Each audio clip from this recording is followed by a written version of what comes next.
I was like, yeah, we can't be going off topic. And I was like, yeah, Ken. Hey, Clint, did you not hear me that I was saying I'm going to come on. Oh, goodness.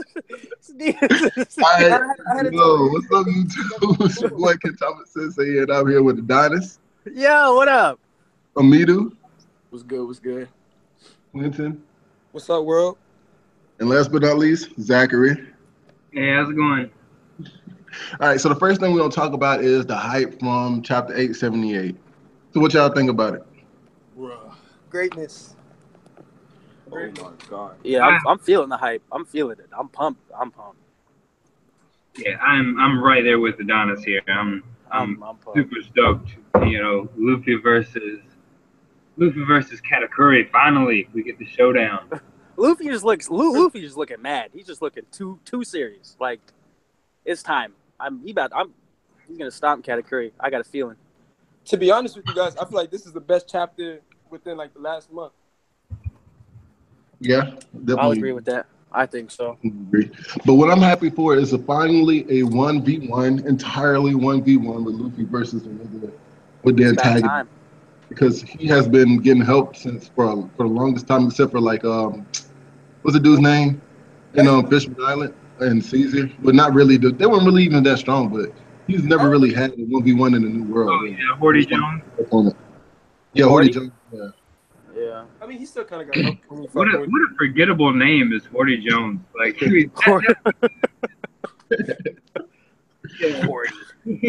Horty Jones.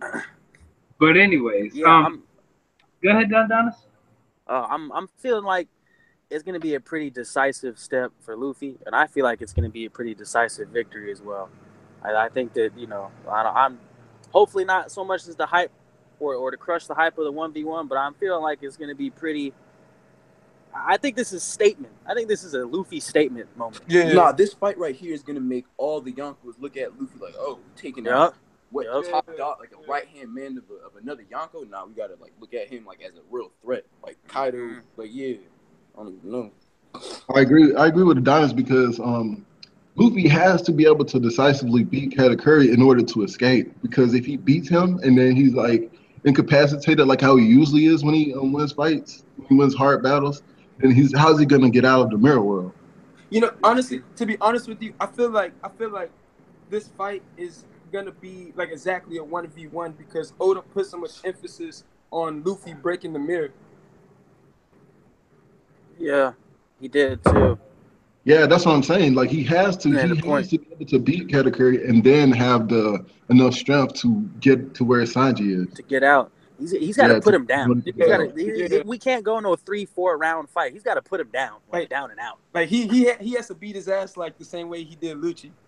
Yeah. Yeah. Put that man down. Yeah. True. Yeah. He has to give it to him like that. So something I'm looking for. This has the potential to live up to Luffy versus Rob Lucci. Yeah. This fight right here could be, a one for a while. I can see that. This could be one of the best fights in One Piece, actually. This could be honestly Luffy versus Doflamingo. It could be. Yeah. Without the interruptions, without the constant of Law fighting him, then Luffy fighting him, and then both of them fighting him, and then just Luffy fighting. Like it's just gonna be purely 1v1, like y'all said, versus Lucci, and then we're just gonna see what's gonna happen with that. That's what I'm excited for.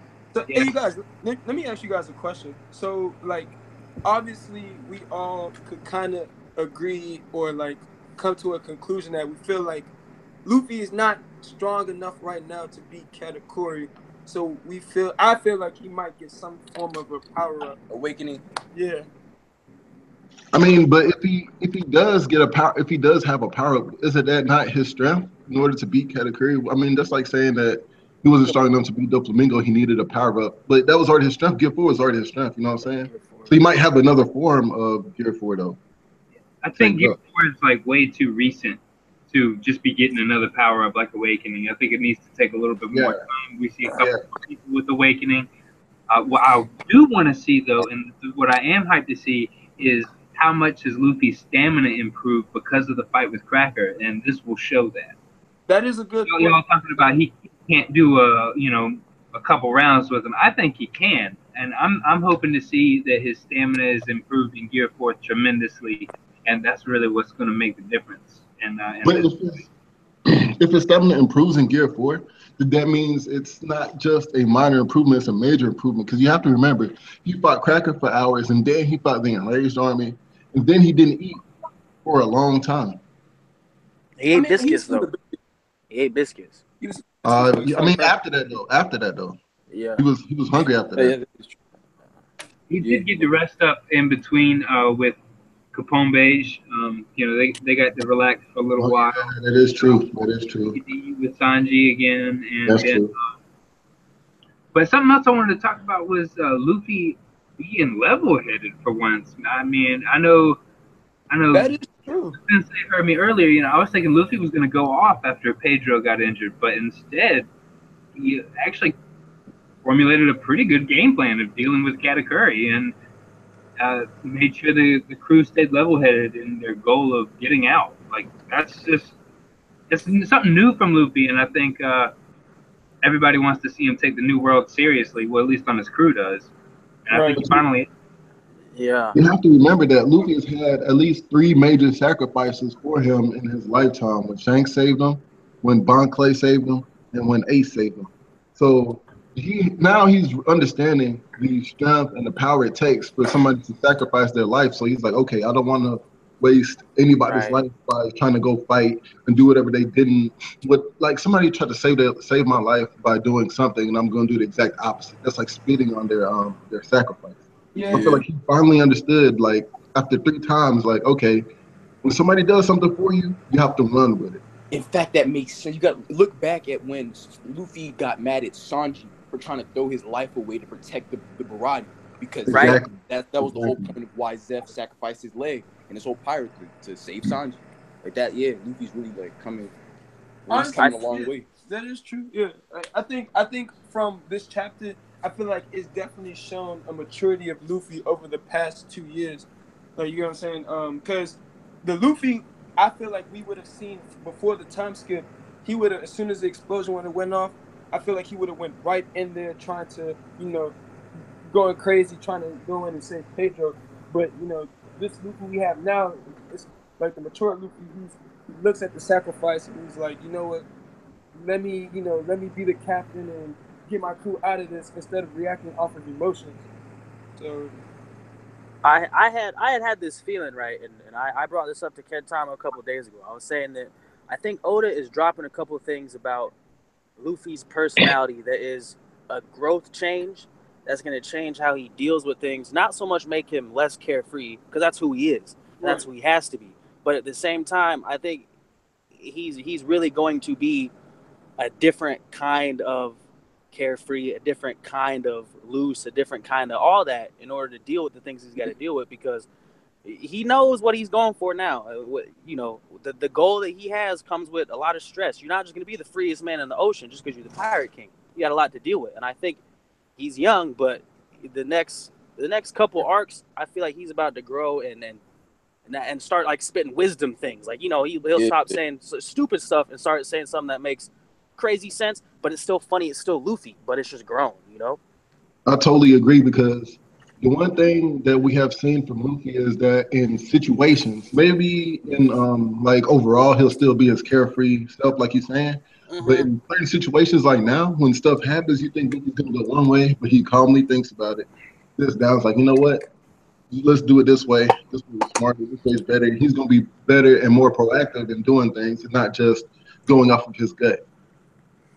Yeah, buckle down. And also back up a little bit. I'm on the other side of Kentama and Zach here. I gotta say that I do think we're gonna see some kind of power up differently. I don't think that Gear 4 is gonna be the form that he uses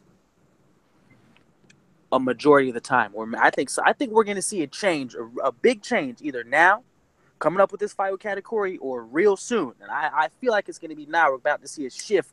And you know, I don't think he's gonna need to go 2-3 rounds or 4 rounds with Katakuri. I don't think he's gonna need that stamina in Gear 4, because I feel like he's just gonna put him down.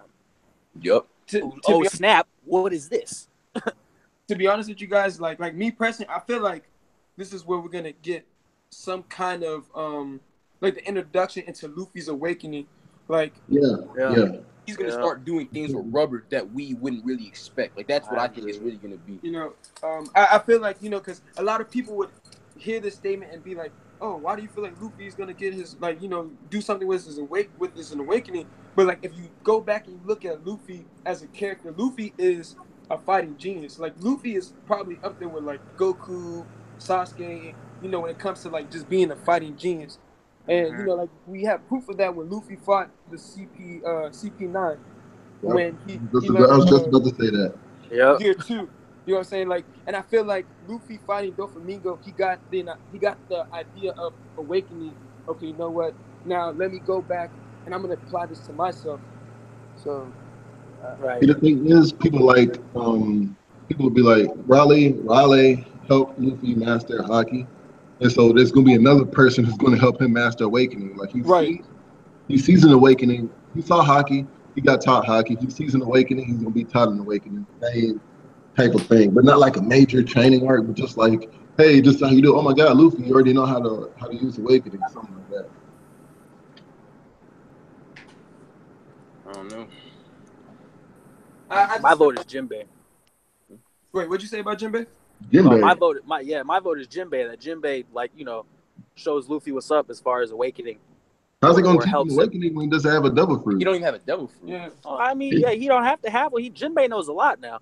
You have to have a devil fruit. You have to have a devil fruit to teach awakening. Well, he knows about it. Has haki, so like, how would he be able to teach Luffy about awakenings? Would you try to learn basketball from somebody who doesn't know, who has never played it, or somebody who played it?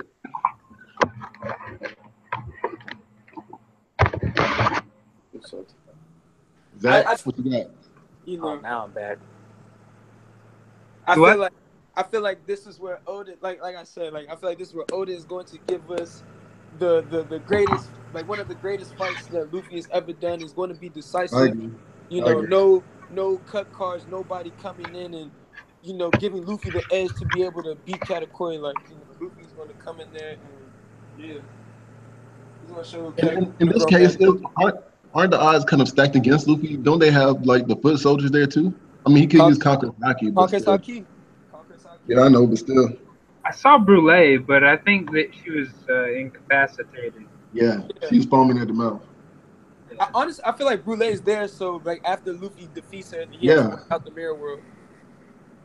Yeah, she has to be there, otherwise he'll be stuck. Yeah. And think about what could happen if she wakes up and is like, oh my goodness, Katakuri is about to lose. Let me just get out of here and trap Luffy in here forever. That intimidation haki he's gonna scare her into doing whatever he wants. He's gonna give her the eye, those eyes. Yeah, it would be nice to see. It'd be pretty much the perfect gauge to see where exactly Luffy is compared to Yonko. What? Okay, so how much stronger do you think Big Mom is than Katakuri then? If Luffy beats Katakuri, then where is he compared to Big Mom? I mean, I think he's still weak. He's still weak. Yeah. Oh, yeah. He's not even touching Big Mom. Even if he defeats Katakuri, I feel like the power scale between Big Mom and Luffy is still like too crazy. Too crazy. We gotta think. Honestly, man, since we're on the subject of Big Mom, can we just talk about how crazy Big Mom has been this whole arc? Like I'm sitting back and I'm thinking about all the things that's happened to Big Mom, like Zeus's thunderbolt. Yeah, I was thinking about that too. Pedro's explosion, even Capone's rocket, like all these things. And Gear 4 Luffy. Wait, what was that? Gear 4 Luffy, that punch? Yeah, Luffy punched her with a Gear 4 Kong gun, and she took it like it was nothing. Yeah. Like we seen the same Kong gun knock Doflamingo across knock Doflamingo across Dressrosa, and Doflamingo get up and be like, how the heck did I get this far? Where am I at? You know, like, this is crazy. So I don't know. Big Mom is, and if her body is this durable, I don't even want to imagine how crazy Kaido was. But my thing is, what is making them so? I'm just so perplexed as to why they are so durable. It doesn't make any sense to me either, bro. It doesn't make any sense. Yeah, I'm lost on that one. I got nothing. No, I don't. I don't know. Because they all have to be, you know. In essence, I mean, Kaido. I guess guess we can kind of infer from Kaido is like he probably got that dragon devil fruit, so it's probably like he got some hard scales on his body or something. That's what I think from Kaido. Big Mom, I don't know what's going on with her. That's But I thought that from Zoan, if you are Zoan, then when you're in human form, you're like fully in human form. Like you would still have like all your human traits. The only time you would have like your dragon skills is when you like it would be showing. I would think. You know, like how Marco does. He's got horns coming out his head. I mean, I still feel like but he's not like fully human though. He's not. He's probably not even human. More likely, he's not human. Nah, he's some kind of creature. But there is partial Zoan transformations. I mean, yeah, like I'm thinking. That's what I'm saying. That's what I'm saying. When we be able to see it though, like we see with Marco's blue flames, or I mean that may be it. It may be the horns. It maybe that's not a tattoo. It could be scales, literal scales. But honestly, it could be. Honestly, I feel like Kaido's, like, you know, like Amidu said, I feel like he ate a dragon Zoan devil fruit. You know, we get I don't know, I feel like we kind of get foreshadowing from that, from like even getting introduced to Momosuke having some kind of artificial dragon devil fruit. They're going to Wano, you know. It's too much with the, you know, even in Greek, I mean not Greek mythology, but mythology, when we hear about a dragon's skin is hard as steel or even harder, you know. So right, the land of the fire-cutting samurai. Right. You know, why would they need to cut fire if they ain't got to deal with dragons? True, but I think that more than likely, more than Kaido being a human that ate a dragon fruit, I feel like he's more of a dragon that ate a fruit that gave him the shape of a human. More likely, because nobody ever refers to him as a human. They always refer to him as that thing, the creature. Even when they were talking about Kaido, Namu said, "Is he even human?" Like, it's so many things dropped in the dialogue, and even with the narrator says that it makes it seem like Kaido, there's no way he can be human.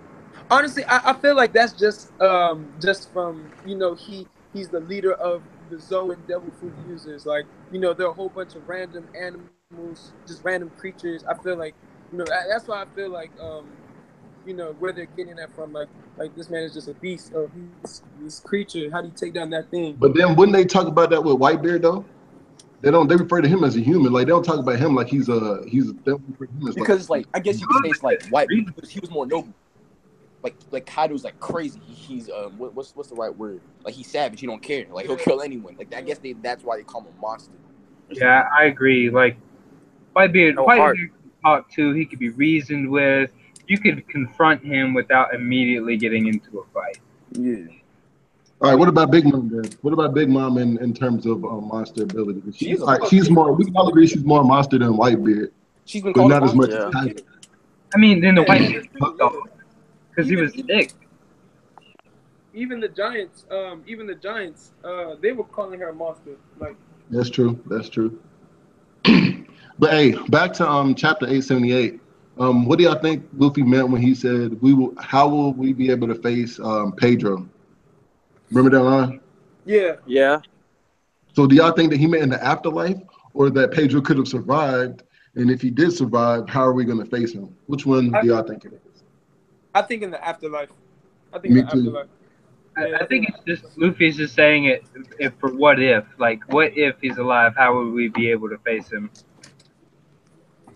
Or what if there is an afterlife? You know, just I think like an afterlife kind of thing too.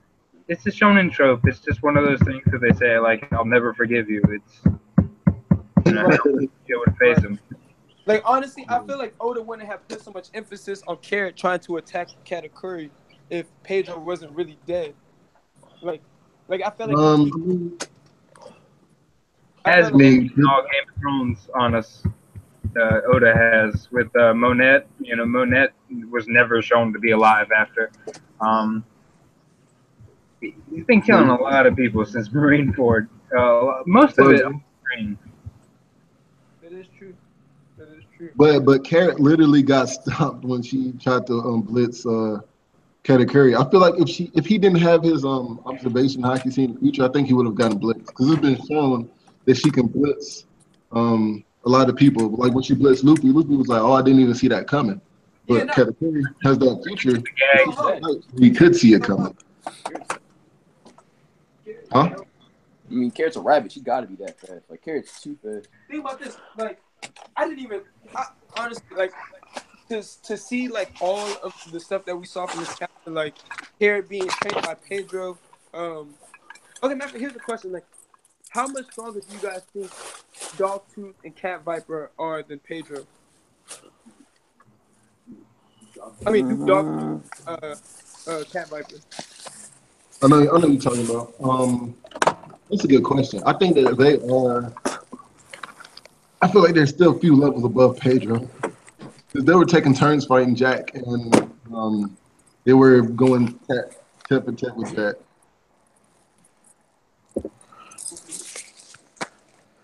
Ah, shit. But still, though, even that's another thing. Like the thing about the New World now, especially who the Straw Hats are fighting and who they're gonna be fighting, is all about durability and endurance. Because the people that they're fighting have like a normal amount of endurance and durability. Like it's crazy. More so than Luffy right now. It is kind of weird how all the people at the top have insane durability. Yeah. Like Jack fighting for 11 days, fighting for 5 days. Yeah. Exactly. Like Jack fought Dogtooth. I mean not Dogtooth, but that dog guy, I forgot his name, and Cat Viper for 5 days, and they were switching out, but he was just fighting. I think it was like for 5 days. How crazy was. I think it was like 10 days. They was fighting for like 10 days and nights. Oh no. I don't think we'll really see that with Luffy too much. I think we'll see it a little bit, but not that much. Because it's more of a way to build the characters up, to kind of give them more hype. Like, oh, he can fight for 5 days straight. What's he going to do to Luffy? Like, he's just going to wear him out. Yeah. Probably going to see some of that when he starts fighting Marines, though. Yeah. I mean, I do think there will be a couple of times where it happens where he has to fight for so long, but I don't think it'll be against just like one opponent, or it'll be done like Cracker was, all off screen. Like we're not going to see fights last that long the whole thing. Yeah. I agree with that. Off screen fights. Taking a long fight off screen. I agree with that. Especially to showcase other characters. I'm glad that they didn't show us the Admiral's fights, and it's like maybe give us the good bits between Akainu and Aoki. But don't give us that full 11 days. I'm not down with that. Yo. Yeah, I understand. I agree on that word. I don't want to see a Luffy fight Katakuri for like 3 days. So the one thing in One Piece that has always been the Straw Hats infiltrating in enemy territory and then fighting the enemy. Do y'all think that it will ever be like Straw Hats to be somewhere that somebody will bring the fight to them instead of them always bring the fight to the antagonist? Well, I mean, it was kind of a time, but we've seen it one time with Caribou. Infiltrated. I mean, yeah, but it wasn't like a fight. Like, that was the nasty cuz. Cuz of the blades too. Then you kind of attack Captain Cool. I mean, Luffy's always on the go, so I can't see anyone really like if someone wanted to come at Luffy, they have to chase him down for Yeah. We were talking about awakenings earlier, but do you think that Luffy's awakening will be, because people saying like he will learn awakening from Katakuri, or at least learning more about his awakening from fighting Katakuri. But do you think his awakening will be like Katakuri's, or how do you think it will be? It will be more like a Mr. Fantastic creating a hammer or something out of his hand. It's gonna be like a Mr. Man, like he can control his elasticity like at will. That's basically what it's gonna be like. Yeah. I don't feel like anything is gonna happen where Luffy's turning things around him into rubber and stuff like that. Nah. I feel like that'd be kind of whack, actually. If anything. Yeah, it would. Yeah, like have a whole bunch of ever whites, rubber. Nah. Rubber house. Weak sauce. No, I Yo, agree with that. I will make this prediction because people are so hyped about Awakening. I really don't think it's going to happen with the Katakuri fight. I think it's probably going to be when he first faces a Yonko one-on-one, like when for Kaido basically, because that's going to I'm be not even mad about that. how he can do it. Is probably Awakening. He's already set it up. The foreshadowing's there, and facing down a Yonko one-on-one kind of seems like perfect timing. so Honestly, I say Awakening just because I don't want to see Tank Man ever again. I don't want to see Tank Man ever again. I want to see Tank Man. I love Tank Man. I want to know what you I talking hate about. I want to Tank see Man. Tank Man regular version, not just full version. Even I feel like even if his awakening is still going to be somewhat silly because that's Luffy. Some part of it is going to be like, what, for real? But I think that he'll take it more seriously. And Well, I think the only reason we didn't scoff at Gear 4th Luffy was Bounce was because we've seen Nightmare Luffy before. Otherwise, we've been like, what the hell is he doing? That's a very true statement. But y'all think that the fight with Kaido, like what Zach was talking about, where he will learn Awakening from that fight or learn more about it, do you think it'll be a clash fight like how Luffy usually does? Do you think it'll just be a fight and he'll learn as long as the fight goes along? I feel like that's where Luffy will like fully use Awakening to like. He has to use Awakening to beat Kaido, is what you're saying. Wait, say that again. Are you saying he has to use Awakening in order to beat Kaido?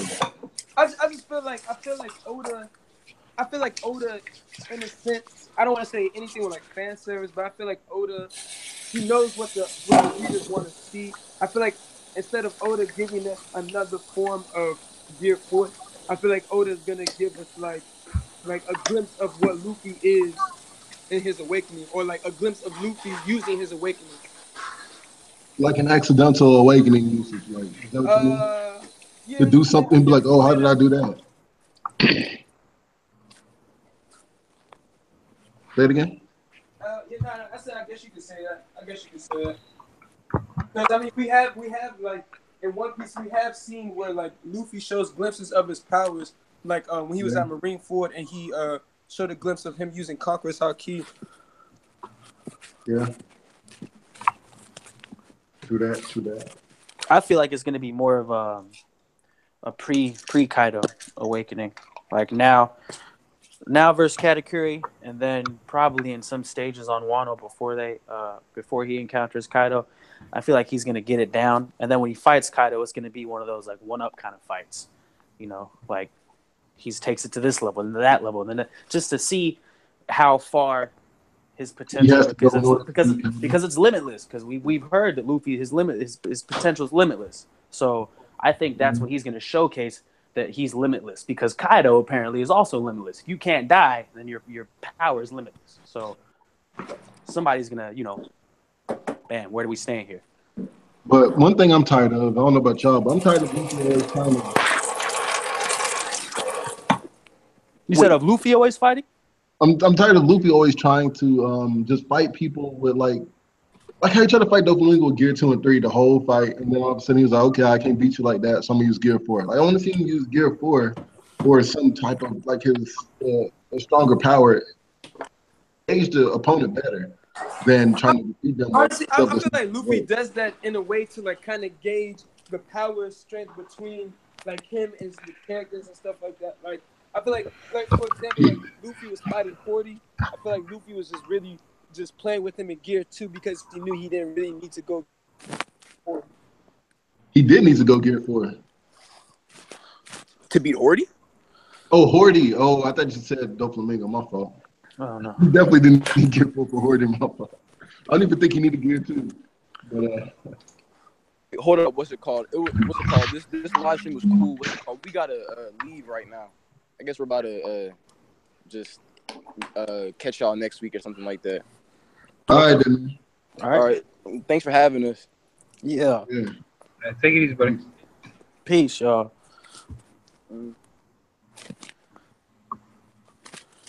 All right, so Yeah. Hey, Zach, can you hear me now at all? Or Yeah, I can hear you. I just couldn't hear him. Is like I guess walking away from a mic, or not really yeah, they're sure. walking away from the mic. Yeah.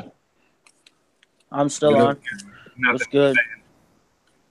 All right, but but yeah. So damn, I had a question, man. I can't remember what my question was.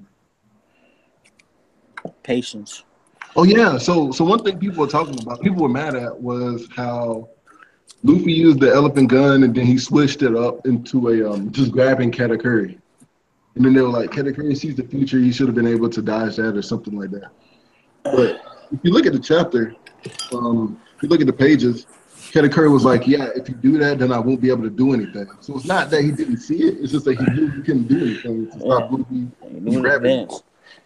He can't. I don't think he was exactly expecting to be grabbed either. He was expecting a punch. And, I mean, I feel like it's kind of a little bit of both. Obviously isn't foolproof when both can use it. Yeah. Oh, that's true. That's very true. That's very, very true. Ingenuity. You can see into the future all you want, but as that spark of inspiration comes, you can't predict that. Because into the future can also be changed by by others. It's not guaranteed. Yeah. He's just saying one possibility. That's true. But like when back in Amazon Lily, they were already showing the observation haki. You can see a little bit into the future. So obviously Katakuri can see like much further than the usual observation haki. But with Luffy being able to see what Katakuri can do right before he does it, it still gives him the time in order to change it enough to where he can change the outcome of Katakuri's future visions. See what I'm saying? Yeah. Yeah. Well, observation haki is like really one of those really versatile types of haki. It's not like armament where it's like only really has one purpose. Observation is probably my favorite because we still don't know like what its limits are. Armament haki obviously just becomes harder and stronger. That's kind of it. But observation haki, what are its limits? What can it do when you master it? What all? How can each individual use it? It's obvious that it can be used differently, like with say Usopp. He can see further distances. Does it work the same way for Luffy, or is that I feel like kind of like personalized to Usopp? I think it's not just personalized. I think it's more of what you're trying to do. Like Usopp was trying to see far away, so his observation haki was focused more in a straight line than in a area around him. You know what I'm saying? Like I feel like Sanji one is his observation haki is more 360, and he's feeling around his entire surroundings. But Usopp is more of just looking at focusing on that one target, using his observation haki solely on that. Yeah, until that time there, I kind of thought the observation haki was just predicting movements. So I'm really glad that it became this like versatile tool. Yeah, but I think it kind of probably explains why Van Auger was able to snipe those pitches from like from miles away. True that. True. But they're like, there's not even, we can't even see an island. It was even farther than the eye could see. Right. But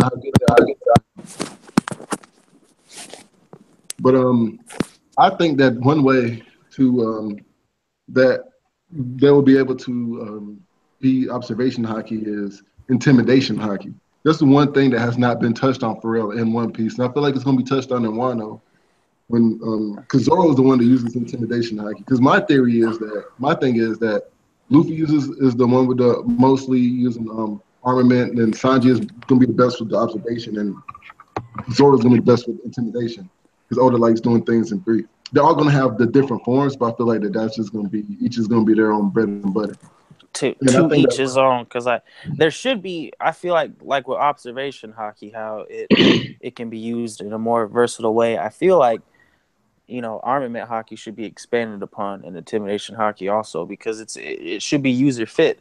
We might see it be a little more user fit. The user is the one that has to fit it to what they need to do. Right, you decide how it works. Just Luffy. Yeah. Yeah. But So the thing is, would be Conqueror's haki, and Zoro doesn't even possess it. I mean, yeah, he looks scary as shit, but he doesn't actually have Conqueror's haki. yeah. At least not now. Not we haven't seen it yet. Maybe when it goes new. I do agree with you that I think he should get it at some point because Zoro's a badass, and in any other anime, we would be following his storyline. Yeah. Yep. Right. It would be. I mean, in my opinion, in depending on the type of anime, you could be following Zoro, Sanji, or Luffy. Because I've seen anime with people like Sanji as the main character.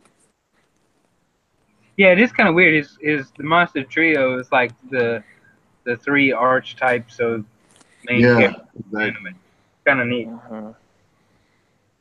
Exactly. But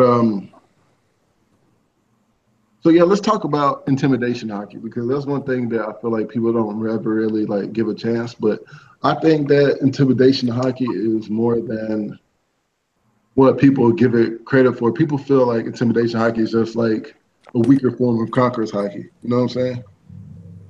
I don't know what intimidation haki is. Like, I thought I mean, there was nobody really conqueror's haki. Huh? There's just conqueror's haki, isn't there?